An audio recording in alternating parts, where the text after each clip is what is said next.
Fue en 1848 cuando Carlos Marx acuñó la consigna Proletarios del mundo, unidos, dando inicio al internacionalismo revolucionario de los oprimidos de la tierra como fundamento del sistema comunista, modo de producción mundial, opuesto al capitalismo, enquistado en lo nacional. Bajo el impulso moderno, los estados-nación lograron su consolidación en el siglo XX, pero simultáneamente abrieron un ciclo de conflictos nacionalistas cuyo resultado fueron dos guerras mundiales, producto de la disputa por los mercados coloniales. El capital diseminó el colonialismo como una necesidad política en la disputa del libre mercado. Las ganancias no tenían dimensión nacional, pero el intercambio desigual entre centro y periferia sí, y era esencial para la acumulación del capital. Así, el liberalismo ideológico, que transformó los antiguos reinos en países con territorios, banderas y símbolos patrios, asumió lo nacional, mientras que la prédica comunista reivindicaba una perspectiva internacional que en interminables congresos y foros mundiales abogaba por una fraternidad sin fronteras entre los trabajadores explotados de todas las naciones. Obviar la importancia de la comunidad imaginada de la nación en tanto realización de un proyecto democrático fue el grave error de la ideología internacionalista del socialismo y el comunismo. Las libertades inherentes al ser humano aparecían compatibles con un Estado constitucional frente a un internacionalismo colectivista visto como dictatorial que era opuesto a la libertad proclamada por el individualismo. Esta creencia en la libertad del individuo como inherente al régimen capitalista del Estado-nación impide que se comprenda que en la experiencia histórica el Estado liberal solo sirve a una clase privilegiada sobre las otras clases explotadas. Sin embargo, la pandemia del COVID-19 ha puesto en evidencia la paradoja de la actual sociedad y cultura moderna. Al volver letra muerta de forma categórica la supuesta libertad individual. Este derecho inherente al modo de vida regido por el liberalismo y la economía del mercado se vio de modo radical conculcado frente a la mortandad decretada por el coronavirus. El mundo en su conjunto sufrió inmovilidad social, cuarentena obligatoria y restricciones para la interacción social y el trabajo. Aspectos tan esenciales para la convivencia humana. Esto condujo a una crisis sistémica, sanitaria, económica, política, educativa, etc., que a casi 2 años ha ocasionado hartazgo y angustia ante el enclaustramiento que afecta prácticamente a todo el planeta. En este siglo experimentamos, sin percatarnos, gracias a la plaga de un virus, una forma nueva de autoritarismo, sin doctrina ni argumentación, donde toda justificación se ha reducido al mínimo. De modo subrepticio y prepotente, una nueva forma de totalitarismo se ha instalado con nuestra anuencia y aceptación pasiva. El aparente carácter contingente de la crisis sanitaria ha puesto en evidencia cómo la cultura global del mercado mundo nos ha acostumbrado a una época de desequilibrios, imprevisión y caos creciente. El modelo de vida del capital global ha convertido en homogéneo el escenario de las naciones del globo terrestre, abismales desigualdades sociales, entronización de la corrupción y la delincuencia, exorbitantes beneficios para una reducida cúpula, deterioro y pauperización de los sistemas sociales de salud y de educación pública, pérdida de legitimidad de las instituciones judiciales y electorales, depredación del medio ambiente, gastos inmensos y exorbitantes en armamentos que pueden destruir 7 veces la Tierra, etc. ¿Cómo el nuevo impulso del hipercapitalismo ha conseguido que consideremos como normal todo: el desmantelamiento de controles reglamentarios, el poner trabas proteccionistas y límites administrativos, el promover una cultura de la confrontación y el individualismo? Según Lipovetsky, lo ha conseguido al acelerar y exacerbar el modo de vida humano, convertido por la tecnología informática y digital en extensión del consumo y el centro comercial. A través de 3 axiomas o valores difundidos como verdaderos, han reemplazado la idea del desarrollo armónico, la estabilidad social y la reducción de la pobreza.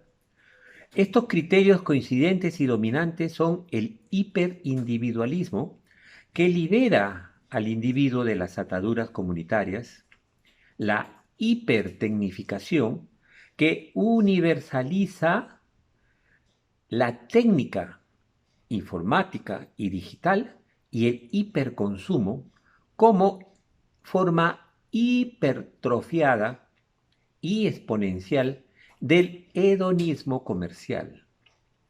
En conjunto, el hipercapitalismo del capital global ha acelerado el modo de vida, orientándolo hacia la ganancia como valor mundial de la economía y la cultura. Como ha afirmado Jorge Brioso en su libro El privilegio de pensar, filosofía y poesía en las 2 orillas del Atlántico, 2020, el secreto del mundo occidental radica en ejercer un control inquisitorial del pensamiento y la memoria con la anuencia de la élite intelectual. La mutación que ha sufrido la noción de obediencia en los totalitarismos del siglo XXI, con su fórmula de máxima opresión a través de un minimalismo doctrinal, ha sido sutil, pero contundente y exitoso gracias a la cultura del espectáculo, la ideología consumista y la religión del dinero. Ya no hace falta aleccionar las conciencias para poder dominar. Esta puede convivir en paz con el pilar que sostiene las democracias liberales: la libertad de conciencia, el carácter privado y libre, incluso anárquico, de las nociones de bien. En estos regímenes totalitarios se puede pensar lo que se quiera, siempre y cuando estos pensamientos no atenten contra el orden civil reinante. Dictadura de la mayoría y sacralización del propio desorden interior. Se dejará que los demonios interiores subviertan todos los órdenes imaginables en el foro interno, siempre y cuando estas rebeliones del alma no traten de intervenir en la esfera pública y económica. En esto coinciden los paraísos comunistas y capitalistas, rojos, comunistas, blancos, liberales, y negros, fascistas, ideológicos, juegan en el mismo equipo. En medio de este panorama, algo ha ocurrido. Más de 600 periodistas de 117 países trabajaron para descifrar qué ocultaban más de 11,9 millones de documentos financieros a los que tuvieron acceso. El Consorcio Internacional de Periodistas de Investigación, ICIG, ha publicado su exposición más amplia de los secretos bancarios.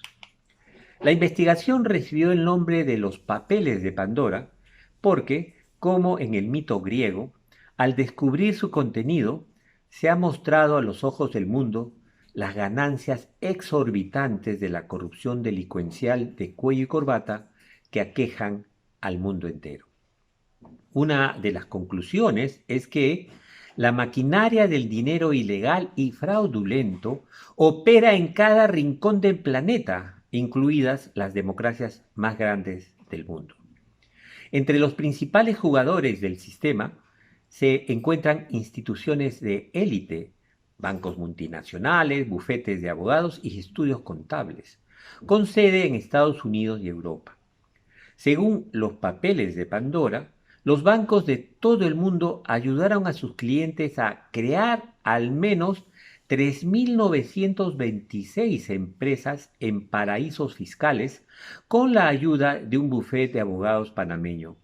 Otro equipo legal mafioso creó al menos 312 empresas en las Islas Vírgenes Británicas para clientes del gigante estadounidense de servicios financieros Morgan Stanley y otros consorcios.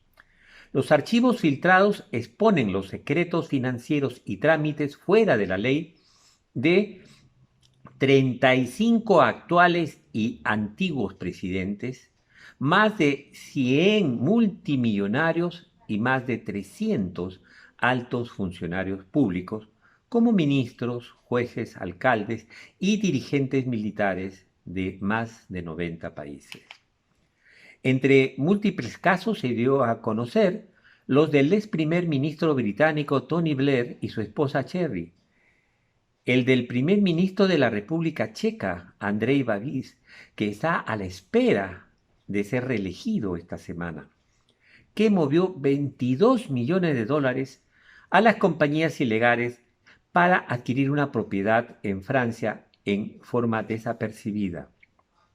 También la compra de 14 viviendas de lujo en Estados Unidos y Reino Unido por valor de más de 106 millones de dólares por el rey Abdalá II de Jordania a través de las empresas fantasmas registradas en los paraísos fiscales, y la posesión por parte de los hijos del primer ministro de Pakistán, Imran Khan, de lujosos apartamentos en Londres, así como millones de dólares sin declarar en manos de personas de círculo íntimo, también salieron a luz, al igual que el hecho de que la familia del presidente de Kenia, Uhuru Kenyatta, lleva años acumulando en secreto los activos valorados en más de 30 millones de dólares, escondidos del escrutinio público.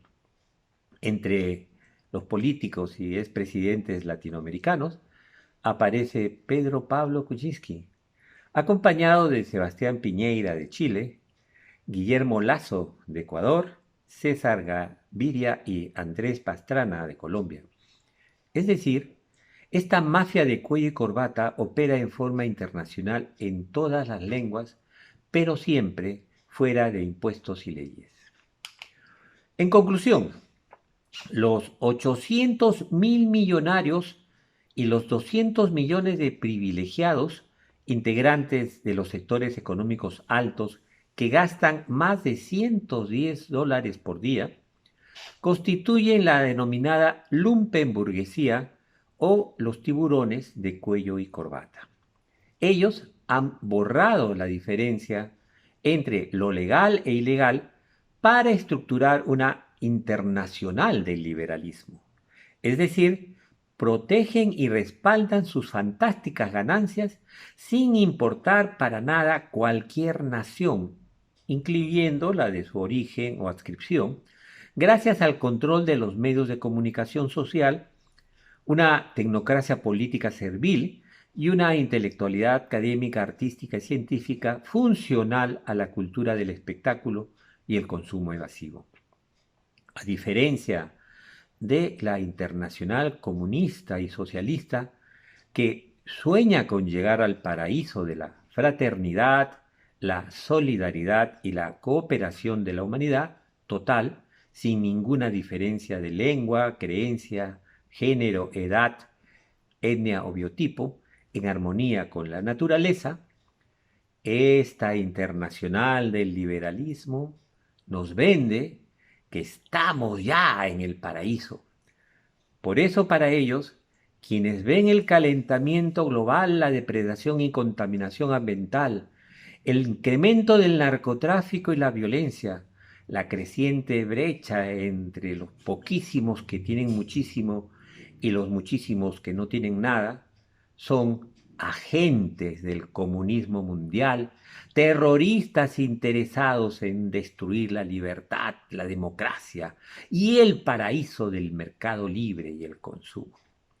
Algunos defienden esta postura, pero muchos están convencidos que la pandemia ha puesto en evidencia que no podemos regresar al modo de vida anterior y que es necesario un cambio pacífico pero radical, una desobediencia civil, una revuelta o revolución cultural.